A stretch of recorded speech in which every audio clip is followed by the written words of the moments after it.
I think you can go ahead, Chuck. All right. Thank you for joining us.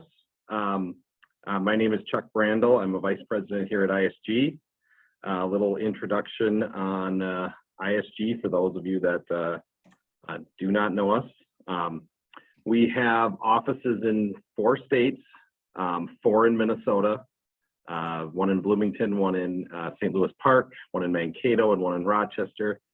And then we have offices in South Dakota, Iowa, and Wisconsin, with our newest being Milwaukee. We're a full service firm.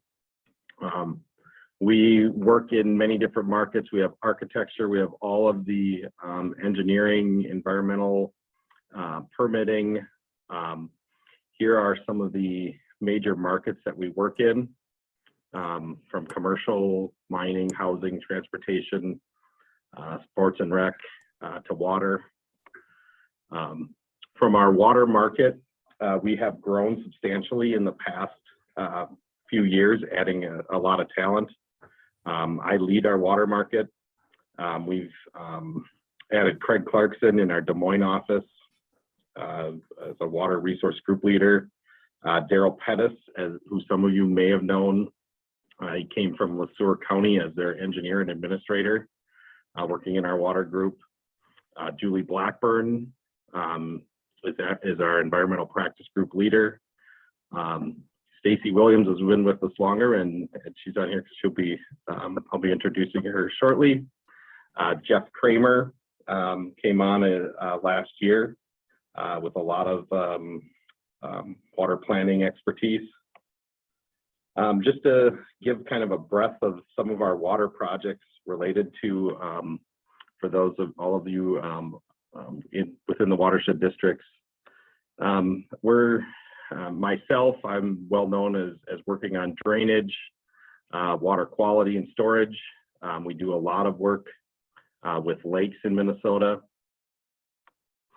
Adding to our team, Craig Clarkson has expanded our urban stormwater team. We've got a large stormwater treatment project. This is downtown Des Moines, and we have figured out how to store and treat stormwater for a development called Market District, all within the right of way. Very unique project, probably one of the largest, call it in right of way storage and treatment projects in the Midwest. We've expanded our modeling capabilities using XP Swim and ICM, modeling large watersheds, both urban and rural watersheds. That team continues to grow. Staci's going to talk about Central Iowa water trails, and her work, along with others, have expanded our streambank and corridor planning. Bringing Julie Blackburn and others on, and then developing some talent within. We are doing a lot of watershed planning, the North Cannon River watershed planning, work on the Rum River. We're currently working on the LeSueur River One Watershed One Plan. And those are real fun projects for us to work on, to look at the future of water and water quality in Minnesota. We've historically done a lot of wetland restoration and wetland baking, and with some of the additions to our team, that work continues to grow. We've got a lot of projects that have been put in place, and a lot more projects that are being developed from a wetland restoration standpoint. We've added plant ecologists, Caitlin O'Connor and Leah Weston, and that really helps with all of our projects that I mentioned above, to make sure that we get the right restoration, the right mix of plants, and they've been a great addition to our team. We continue to add new technologies. A couple years ago, we bought a pipe camera for inspections of both old county tile and new county tile. We actually inspect every foot of tile that we design That's that gets almost its own literal. It's almost drainage nothing. system. We also have a boat that can do surveys of lakes, So rivers, and streams, Scott, and our I drone didn't ask him directly. team continues He to grow. and embarrassed, we have he probably had 50 people watching. I'm getting and some feedback 40 from fish somebody. in those nets. But he said, we- I guess Can you was please telling me make that sure he you're caught on about mute? 4,000 pounds of fish, and I would guess that that's, well, he knows better than I, but yeah, there's somebody that's not I on would mute. have guessed 500. So No, here's the thing is they plan to fish. not sure, Jan, if you can mute everybody days, he and plans then to fish. unmute me. And we've basically, in the past, we've basically offered him We 3,500 have hauls. So if you've got two yeah, more who's ever hauls, talking, another they could mute. $7,000. Now, I'm not sure he's going to ask for all that money, but so that would. I we wish have I bought had- a If he did two more Yeah. hauls, we'd be paying $3,500 times 3. Right now. And now- Brandel, now can you people please would mute like to spend yourself? their money that way, lots of people are, I don't think anyone would. I don't think the watershed, it would necessarily have to come out of the watershed's pocket, but I just, before I. Yeah, I can't basically mute him. promised him, we'll keep fishing, we'll keep subsidizing his. Dan Livedall, please mute yourself. Thank you. There we go. I did it. We have purchased a LiDAR drone and have been doing a lot of cool things with that. Being able to survey larger areas quicker and developing more data. So our LiDAR drone has been very busy. We just brought that on earlier this year. Join us at the Sip and Share at 4 o'clock. I'm proud to introduce Staci Williams. She's going to be talking about recreation as a catalyst for conservation and community revitalization. She's our water resources and community engagement lead. Staci, I'm going to just let you take it away. Okay, give me just a moment to share my screen here.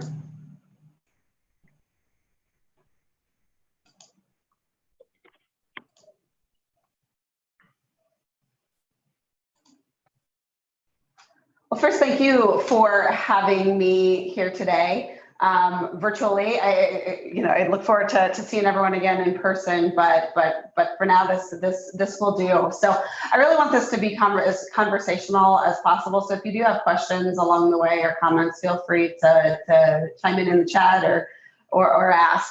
So I'm Staci Williams. I've been with ISG for about 5 years. But I've been working in the conservation and water and recreation space for about 15 years, working to develop water trails and support river conservation and restoration in communities around the country. So excited to be here with you today and to be doing this work for ISG. I'm located here in our Des Moines office, but work with our team throughout the Midwest and a lot within southwestern Minnesota.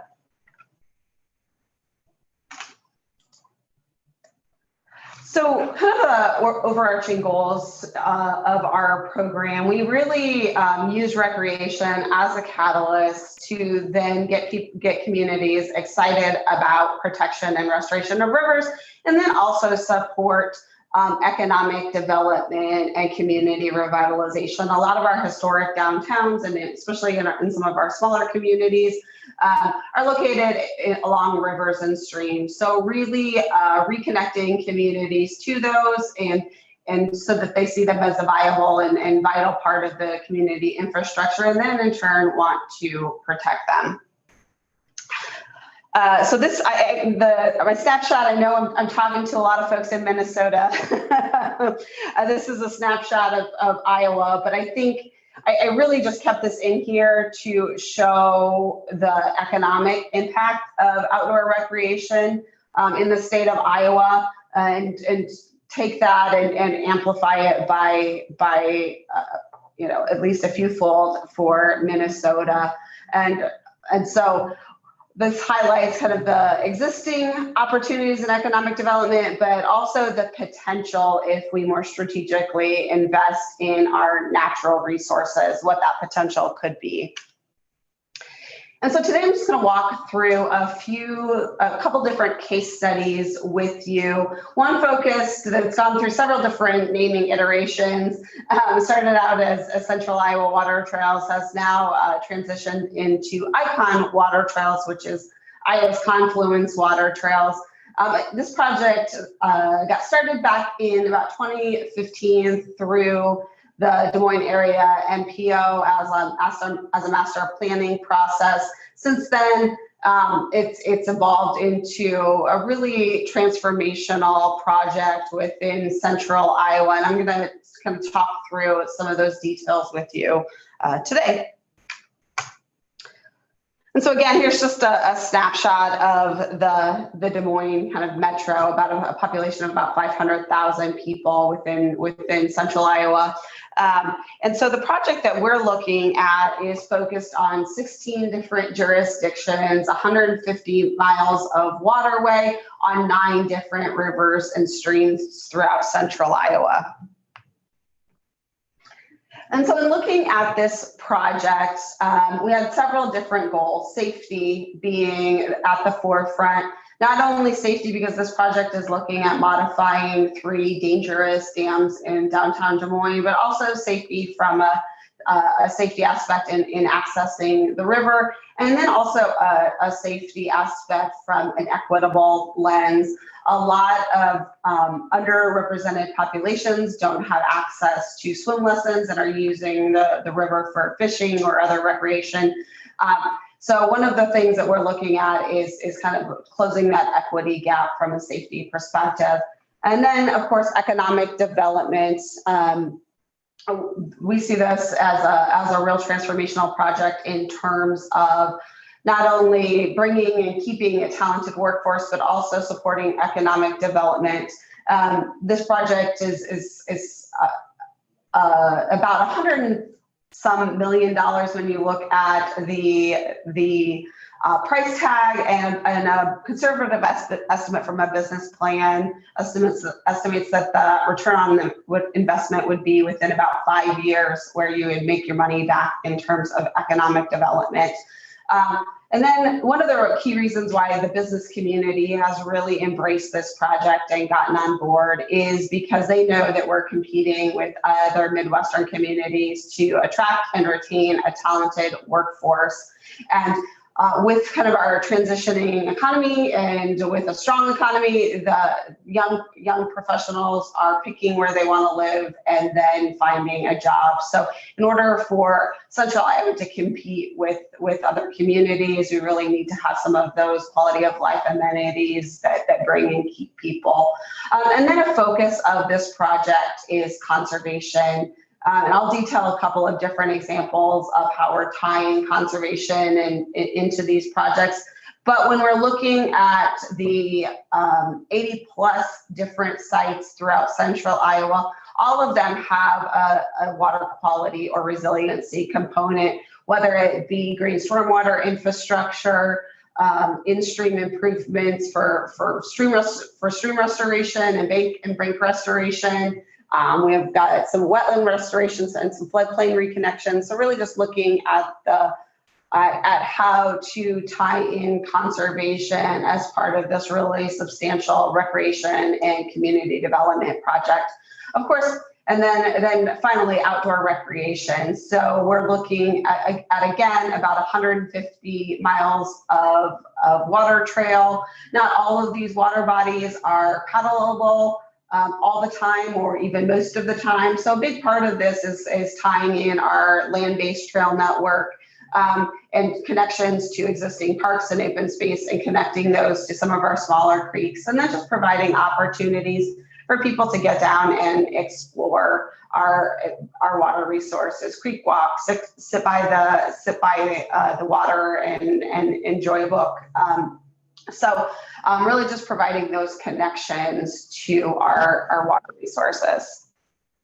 Does someone have a question? No? Oh, and I'll just say, I like to use this quote.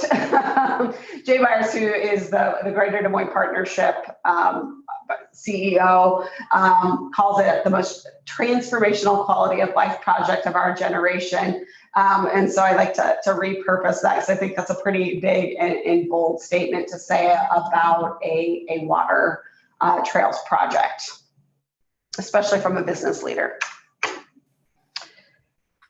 And so here is a snapshot of the 9 different water ways that we're looking at, and kind of the totality of some of the improvements. So when we're looking at this, again, these are not only recreational access, but ties to public art, connections to existing community amenities, water quality and resiliency features, and kind of so things that really run the gamut.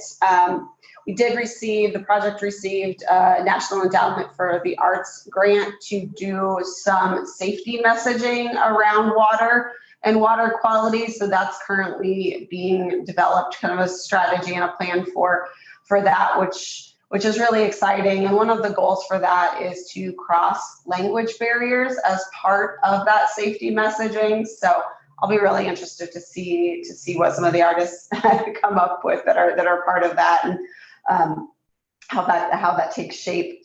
And then I'm gonna hope that my technology works. One of the first sites that was completed as part of this regional network was not within the city of Des Moines, but one of our smaller communities, and on a smaller system called Beaver Creek. And so the city of Johnston has really embraced this project and the goals of the project, not only from a recreational perspective, but also from a green stormwater infrastructure perspective and the restoring of the creek aspects. And then also they see this as one of the anchors for a large redevelopment project that you see rendered in this bottom right corner. And I've actually received several calls from different developers and real estate offices that are interested in developing here and want to use this project and the connection to recreation as one of their key selling points to folks. I'm just going to show you briefly. Here is a kind of Google 3D tour of the site that I think is pretty cool. Some of these images are and these 3D tours are being incorporated as part of online interpretive mapping, so that folks can really get a sense of what they're going to experience prior to taking that trip on the water.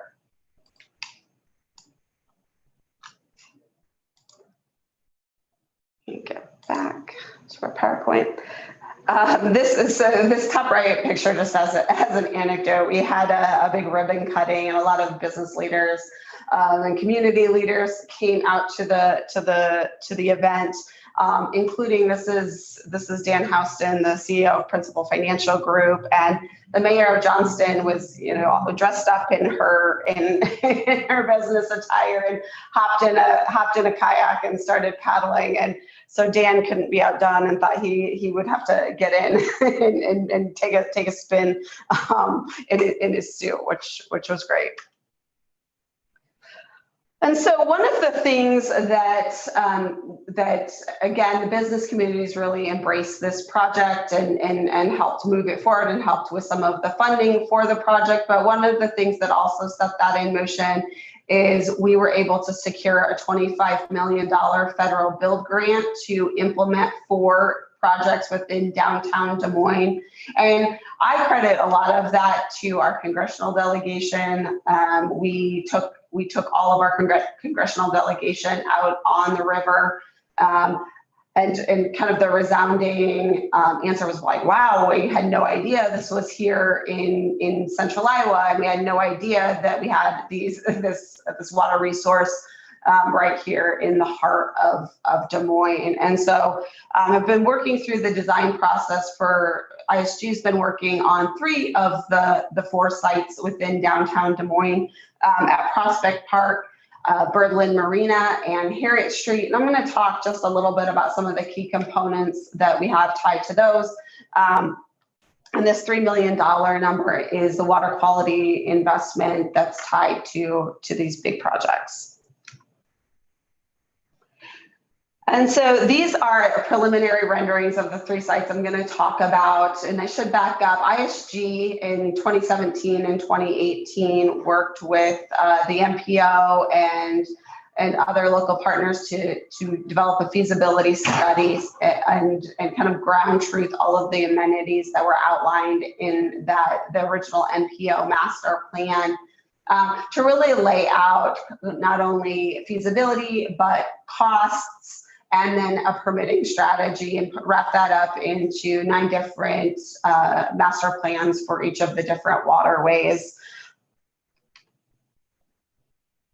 And so this is the first Prospect Park, and it is an Army Corps of Engineers owned property, but is managed by the city of Des Moines. And so key features of this site, we are taking out an existing boat ramp and replacing it with an accessible grade canoe and kayak launch, as well as a new motorized access, but then also incorporating a number of different water quality features. We're replacing a lot of the turf grass with native riparian plantings. We're cutting the banks back at a 3-to-1 slope, and then tying in native plantings, and then also adding in a series of straight veins throughout the site that support in-stream habitat, but also help with stabilization of the banks.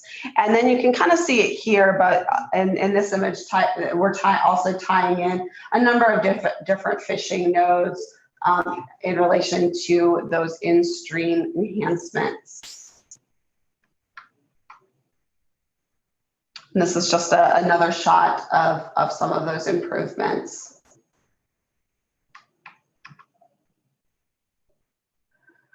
And so the next site that I'm going to showcase is called Birdland Marina. This site is slated to not only have the icon and the water trails investment, but also the city is now reinvesting and investing about $50 million in kind of the revitalization of this historic neighborhood and underserved neighborhood over the course of the next several years, kind of using this project as a catalyst for those other those reinvestments and investments. And so really eventually this will be the hub for recreation with a new large outfitter space. Both of the buildings that you see in this image will not be there any longer, kind of where this will be an open green space. And so the work that we were doing as part of this build grant is really a phase 1 for those improvements with, again, an accessible access and parking on either side of the marina. And then future improvements include widening that marina and adding in, again, an outfitter space, redoing the restaurant facility that you see in this corner, and then adding additional trail and recreational amenities. And this third site that I'm going to touch on is what we call the Harriet Street corridor. This site faced a lot of different kind of challenges in the planning process. There's a levee that runs right through here that's scheduled to be raised in the next several years. So that was a key consideration and process that we had to work through. We also really wanted to make sure that we were thinking through this portion of the site. It's all within the floodplain, and it's existing wetland. So at this site there is an existing ramp where we are taking that out, redoing it with a design that's more compatible with what we know today about smart and sustainable access points along moving systems. Again, we are incorporating a treatment wetland that captures and treats everything on the land side of the levee for this area. New parking, restroom facilities. We'll be enhancing in phase 2 streetscape improvements along this entire corridor through here. We are taking a storm pipe that currently empties out just on one side of on the other side, on the river side of the levee, and is causing erosion. So rather than taking that and just directing that pipe straight into the river, we are emptying that into this wetland treatment area that you see here. We are also, the wetlands at this site are in really bad shape due to a number of different factors, but one of them is that people have been using it for off-road vehicles and things for a number of different years and just years of neglect. So we're really focused on restoring the wetlands of this site. And then again, taking this, cutting these banks back at a 3-to-1 to better connect with the floodplain and floodway through here, and adding in again a series of straight beams that will support not only help with bank stabilization, but also in stream habitat and help create some of those deeper pools for anglers, and then providing opportunities for anglers throughout the site.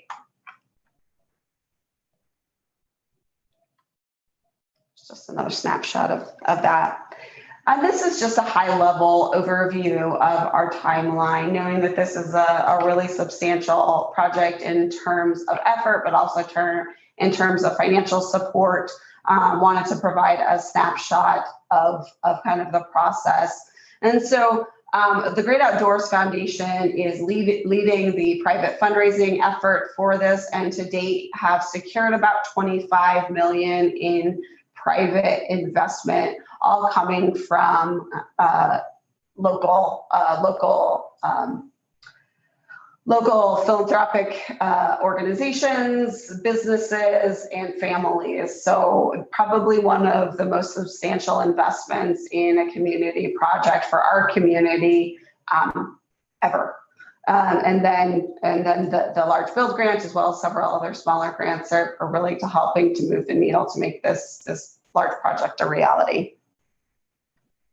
And so construction on those 3 sites that I just showed you is scheduled to begin here next spring.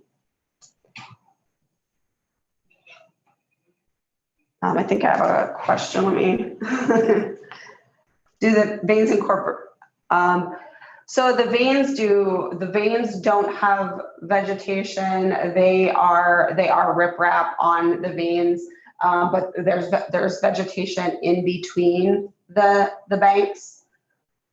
How far they keyed into the bank, I can pull up or share with you the details for that. They are anchored pretty far into the bank for stability. But no, there's not life staking on the vein itself. That's rock, and then there's staking in between the veins. So I'm going to kind of move another really exciting and substantial project, but on a bit smaller scale and with a bit smaller community, and that's looking at Fort Dodge, which is in north central Iowa. Again, right along the Des Moines River. So same system that we were looking at for the projects within the city of Des Moines, but just upstream and on a bit smaller scale. And so with the community, with Webster County, we've been working with Webster County Conservation for a number of years to develop a conservation and recreation master plan for them that included a number of different conservation projects, but also a number of different recreation projects, as well as a new nature center for them, and looked at several different locations for that. Landed on a location that is at the confluence of the Des Moines River and Soldier Creek to really amplify the water theme and messaging around water. And then And then the city of Fort Dodge has also recently removed 2 dams that were bookending their downtown, and are now, we're working with them to incorporate and plan for some additional water trail improvements throughout the county, as well as tying that in with the city. And so some of the things that this is a recent rendering of the nature center that's currently under design. And one of the things that we are doing as part of this is we are working with the city to daylight a storm sewer that, again, currently drains right into the Des Moines River from about 18 acres. It captures runoff from nearby streets and buildings and parking areas. And is currently draining right into the river. So we're taking those flows and redirecting it into a large stormwater treatment wetland that will be incorporating as part of larger educational programming and messaging for the site, and then also tying in a number of different biofiltration and native planting areas throughout the site. And then in addition, Taylor Studios is working on the larger interpretive programming for this area, and that's all themed around water and water conservation. And so here's just a couple of snapshots of that.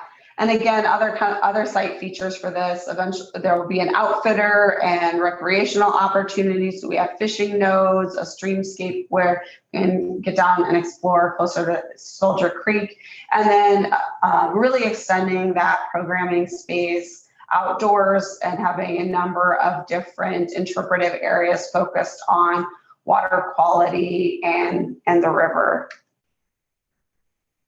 And this project also is serving as a catalyst for larger redevelopment efforts within their Central River District, which is one of their historic downtown neighborhoods that has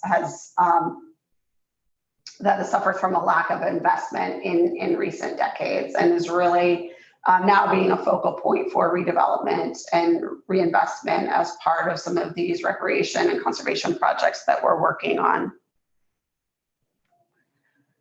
And this is just another snapshot of a project within Webster County that we recently completed that included an oxbow restoration, some floodplain reconnection, a wetland restoration project, and a remeandering of a section of stream, which is a tributary to the Des Moines River, and that's part of this larger project.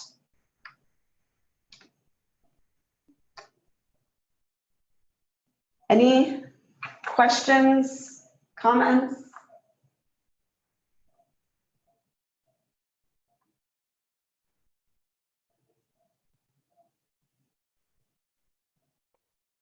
All right, well, thank you. I appreciate you taking the time. Hopefully I hope to see you all at the happy hour in a bit.